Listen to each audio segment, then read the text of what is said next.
Salut à tous, aujourd'hui on va parler un petit peu des options en double avec Peach. Alors pourquoi avec Peach? Tout simplement parce que je connais bien le perso et qu'en plus de ça, on va parler un petit peu plus de technique. Et c'est plutôt pratique avec Peach, puisque c'est un perso technique et qu'elle va pouvoir nous montrer exactement ce que je fais. Dans les différents cas de figure, je montrerai également avec quel perso vous pouvez faire les mêmes options en fonction de dans quelle situation on se trouve. Alors déjà, qu'est-ce qu'une option? C'est tout simplement une réponse que vous allez pouvoir apporter à une situation donnée. Et ce qui est important à savoir dans les options, c'est de décerner ce que vous pouvez faire, ce que vous devez faire, c'est-à-dire l'option optimale, et décerner que toutes les autres options qui sont envisageables seront des options de mix-up. Prenons un exemple simple dès le début, celui du retour du service. Pour le retour du service, vous avez différentes options qui sont évidentes. La première, ça serait de lob. La deuxième, ça serait de faire une single croisée. Et la dernière, ça serait de faire une double tape devant vous.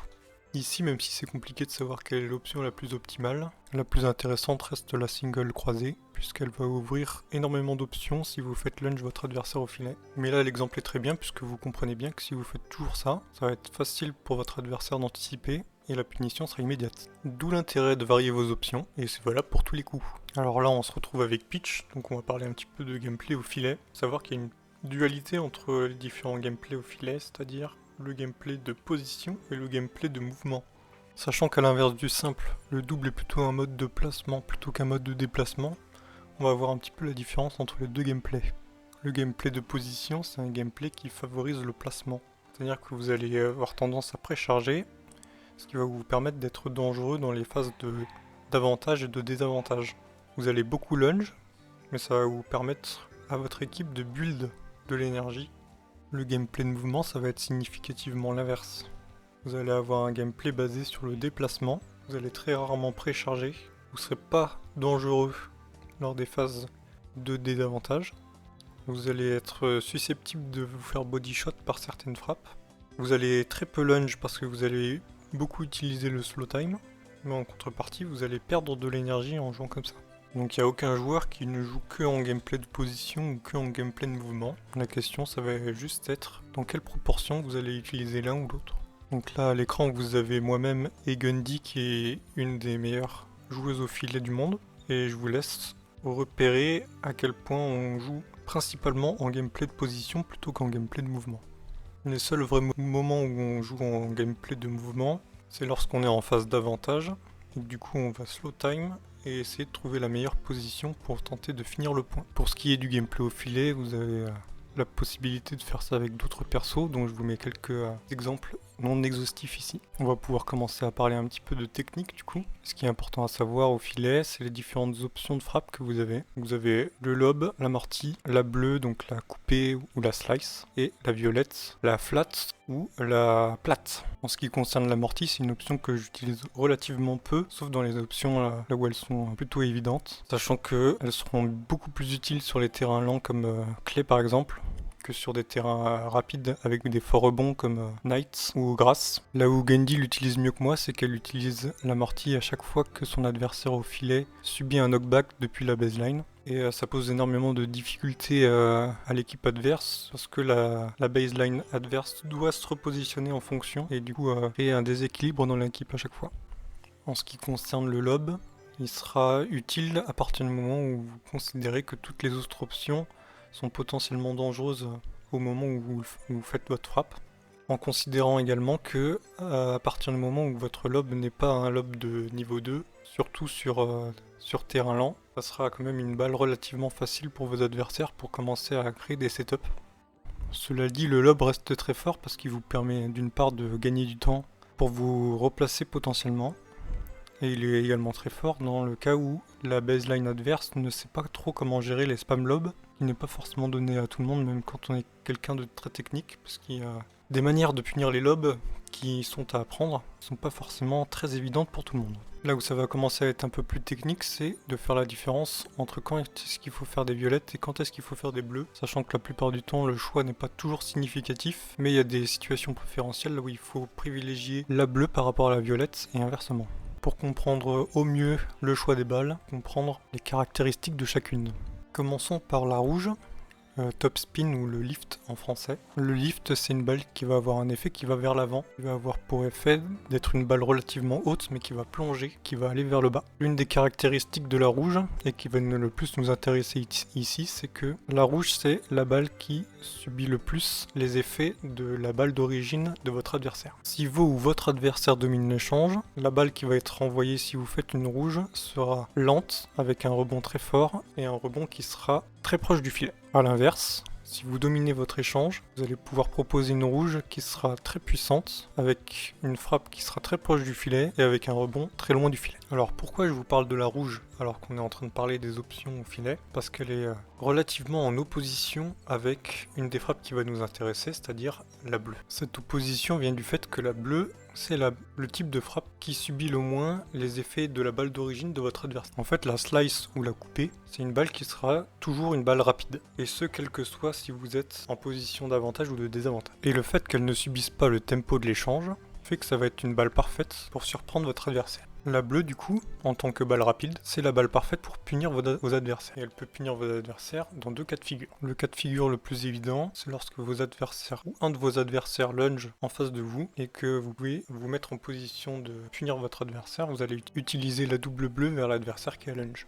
Cette première option punit une erreur technique de votre adversaire qui a lunge. La deuxième option va punir le mauvais placement de vos adversaires dans le cas où vos adversaires seraient en position de gauche-droite et que pitch serait en bonne position pour mettre en difficulté cette compo. En fait, la force de pitch, ce sont ses angles, et lorsque vos adversaires sont en gauche-droite et que pitch est en position pour frapper une balle au filet, le réflexe de vos adversaires sera de s'écarter pour pouvoir atteindre l'angle gauche ou l'angle droit. Et ça va vous permettre de débloquer une autre option qui sera l'option de la frappe au milieu. Cette frappe au milieu, elle est faite pour surprendre, et donc on a vu précédemment que la frappe idéale pour surprendre c'était la bleue, où il est plutôt recommandé d'utiliser une double bleue pour effectuer cette frappe au milieu, plutôt qu'une double violette qui sera potentiellement facile à intercepter. La double bleue, elle est plutôt bonne à mi-hauteur ou à hauteur d'épaule. La violette, elle, est plutôt à utiliser pour les balles hautes. C'est d'ailleurs pour ça que vous les utilisez pour les smash. L'autre utilisation de la violette sera simplement pour chercher l'angle maximum lors d'une frappe croisée.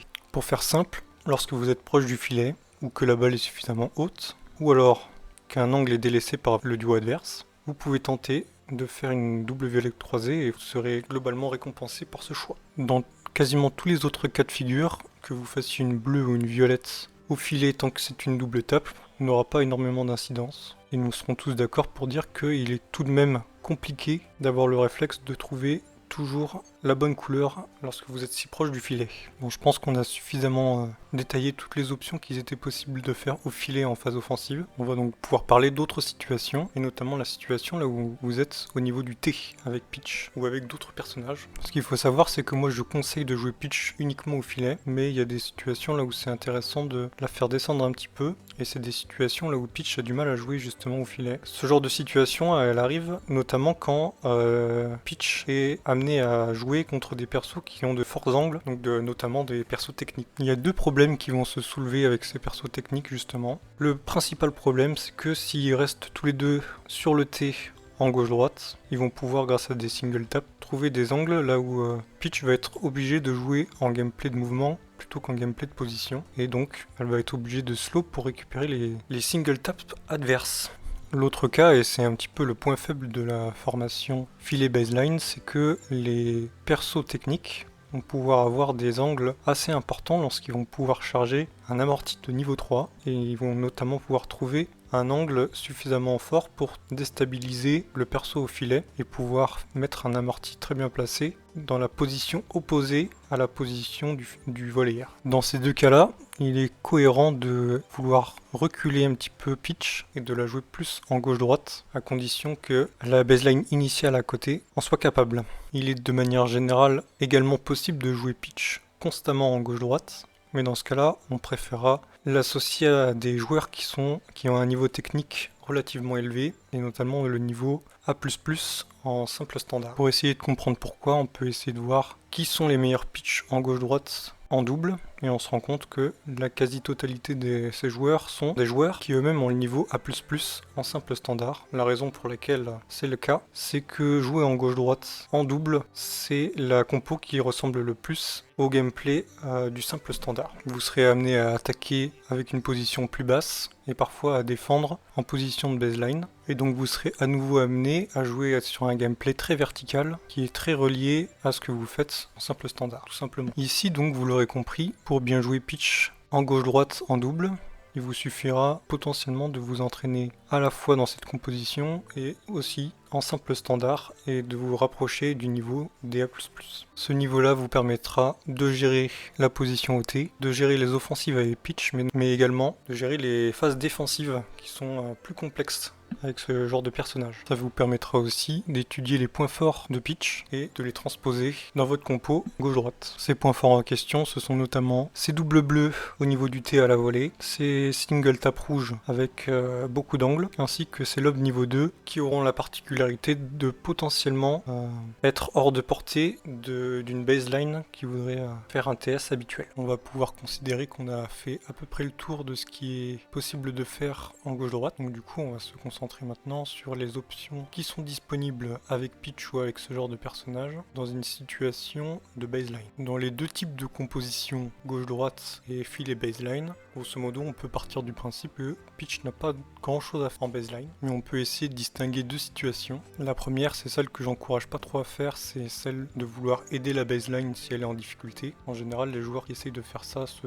trompent de moment et viennent aider à un moment où la baseline n'a pas forcément besoin d'aide et donc va délaisser toute la pression que pourrait apporter pitch dans une autre position. La deuxième situation, c'est celle où le personnage offensif va reculer pour pouvoir punir une situation et se mettre dans une position préférentielle qui sera plus reculée. Dans la première situation où vous serez en baseline en train d'aider votre partenaire, vous avez plusieurs options qui sont intéressantes. Celles qui vous proposeront des frappes avec des angles seront toujours dangereuses, mais ne mettront pas le point à vos adversaires. Vous pouvez utiliser les flat étoiles si vous êtes dans une situation de niveau 1, les doubles bleus si vous êtes en situation de niveau 3, les trickshots, etc. Grosso modo, si vous voulez essayer de marquer un point dans cette position, ça sera très délicat. En revanche, il utilise une manière rusée de tenter d'obtenir un point. Il s'agira de faire un lob niveau 3 au milieu pour surprendre la baseline, à condition d'arriver à faire un effet qui soit extérieur-intérieur. Cet effet-là va en effet tromper la baseline sur la direction finale du lob. La deuxième manière qui s'offre à vous pour essayer de marquer un point en position baseline, ça sera d'utiliser les propriétés de la rouge qu'on a vu précédemment. Vous pouvez effectivement utiliser à votre faveur le fait que la rouge soit une balle qui subisse la puissance initiale de la balle de votre adversaire pour envoyer une balle double rouge qui sera à la fois haute et lente. Dans certains cas, et c'est d'autant plus vrai avec certains personnages, vous aurez la possibilité de faire une balle tellement haute qu'elle va lober le joueur au filet et que le rebond ne rende pas la frappe accessible, pas même à la baseline. Ces frappes sont très utilisées dans les positions de Mega Base et sont appelées lob spin. Dans la deuxième situation, si vous voulez reculer en baseline pour punir une situation adverse, vous aurez l'option de faire une frappe instinct parfaite dans le cas où votre adversaire aura soit lunge, soit lob.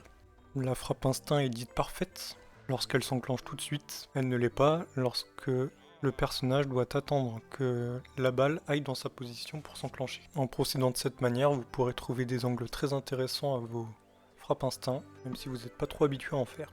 On va pouvoir parler de la dernière option que je voulais soulever, et on va pouvoir utiliser les frappes instinct pour détailler le cas. Vu que c'est le personnage au filet qui est notamment le plus mobile et le plus proche du filet, c'est lui qui va notamment récupérer et bloquer les frappes instinct et les ultis. Donc il est intéressant de savoir quelles options vous avez pour les renvoyer. En réalité, vous avez souvent une option qui est plus claire que les autres, c'est celle d'envoyer la balle du côté là où il n'y a personne, donc soit côté ouvert, soit côté opposé. De cette manière, il sera plus intéressant d'utiliser la double tape X plus A pour envoyer côté ouvert, et d'utiliser la single tap juste A pour envoyer côté opposé. Mais ce qu'il est intéressant de savoir, c'est que vous n'êtes pas limité dans vos options.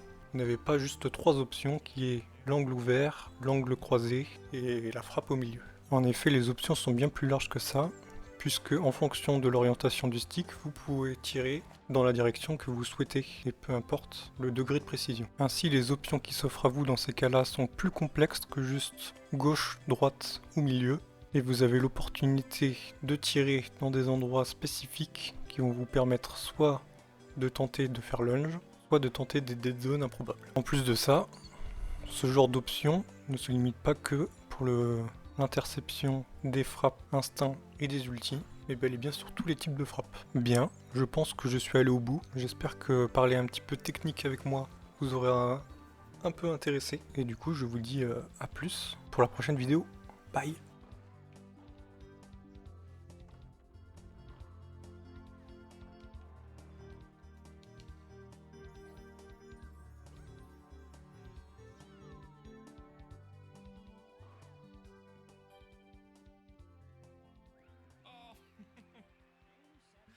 Oh no. Rip. Should I have gone for that? Should that have been me?